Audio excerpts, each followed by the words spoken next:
آباد ہے کیا, کیوں بنائی گئی ہے, مقصد کیا ہے؟ عام الاٹی کے ساتھ کچھ ناجائز کرتے ہیں تو ان کی ہم کمپلین سنتے ہیں, فری آف چارج سنتے ہیں. باقی سندھ کے ایریاز ہے وہاں آپ کی تنظیم کی اتنی کچھ ایکٹیویٹیز نظر نہیں آتی. میں اس میں کہوں گا شاید ہماری غلطی ہوگی کہ ہم وہاں تک وہ میسج نہیں پہنچا سکے. بلڈرز مافیا کہا جاتا ہے, تو یہ واقعی بلڈر مافیا ہے؟ یہ نیگیٹو ورڈ جو ہے نا بہت آسانی سے کیچ ہو جاتے ہیں. ان اپروو بلڈنگ بن رہی ہے تو کیوں کوئی نہیں پکڑ پا رہا ہے. آپ جب نقشہ پاس کرنے کے لیے اس سے 2, 5, 7 کروڑ روپے لیں گے اس وقت تو کوئی انلیگیلٹی نہیں ہے نا. یہاں تو گندے نالوں کے اوپر کرمنل نیگلیجنس ہے. اسسٹنٹ ڈائریکٹر بیٹھا ہے وہ مال لیتا ہے, اس کے اوپر ڈائریکٹر بیٹھا ہے, اس کے اوپر ڈی جی بیٹھا ہے, ڈی جی کے اوپر سیکریٹری بیٹھا ہے, منسٹر بیٹھا ہے, پھر چیف منسٹر بیٹھا ہے, اور پھر ہمارے والے سائیں بیٹھے ہیں. تو یہ تو سسٹم تو ٹھیک ہوگا ہی نہیں نا جب تک آپ اوپر سے ٹھیک نہیں کریں گے. مسئلہ نیچے سے ٹھیک نہیں ہوگا.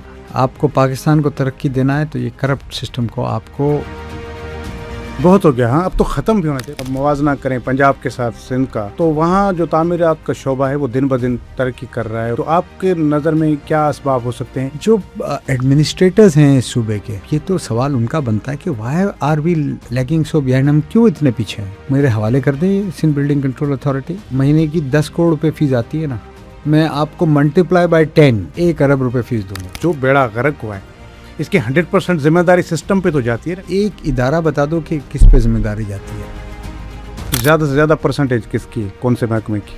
Building control. بات بلاول صاحب سے بھی کی ہے, یہ ہم سی ایم سے بھی بات کرتے ہیں, ابھی پوڈ کاسٹ میں بھی آپ سے بات کر رہے ہیں. تو یہ رزلٹ آیا ہے اس کا, کوئی اندر کوئی ڈنڈا چلا ہے سسٹم کے اندر آپ کی اس ملاقات کے بعد؟ یہ تو آپ بتائیے گا نا. کراچی کے اندر جو ہیں وہ بلڈرز بہت سارے نئے گوٹھ بنا لیتے ہیں, لوگ بیچارے گھر بھی لے لیتے ہیں, پھر آگے آ کر وہ پلازے بنا لیتے ہیں, فلیٹ بن جاتے ہیں, اور پھر آگے پتہ چلتا ہے کہ یہ تو پورے بلڈنگ ہی غیر قانونی ہے, یہ تو زمین پر قبضہ تھا. جو بھی یہ ناجائز گوٹھ بناتا ہے وہ کرمنلز ہیں. بحریہ ٹاؤن کو آپ دیکھ لیں, وہ پتہ چلا کہ وہ بھی غیر قانونی تھا. ملک ریاض صاحب اپنے جوبن پہ تھے, تو مجھے بتائیے نا کون سا ٹی وی چینل, کون سا اخبار ان کا اشتہار نہیں دے رہا تھا, اور کون سا ادارہ ان کے خلاف ایکشن کر رہا تھا. بحریہ ٹاؤن کی جو زمین ابھی حکومت نے اپنے قبضے میں لے لی, اگر اس کو آکشن کیا جاتا ہے تو آج اس کی قیمت کتنی ہوگی؟ آپ ہمیں 10,000 ایکڑ زمین دیں, ہم سیٹلائٹ ٹاؤن کراچی میں بنانا چاہتے ہیں. 100 ارب کی بات ہو رہی ہے. یہ کوئی سیاسی لوگ باہر لے کر گئے ہیں یا بلڈر لے کر گئے ہیں؟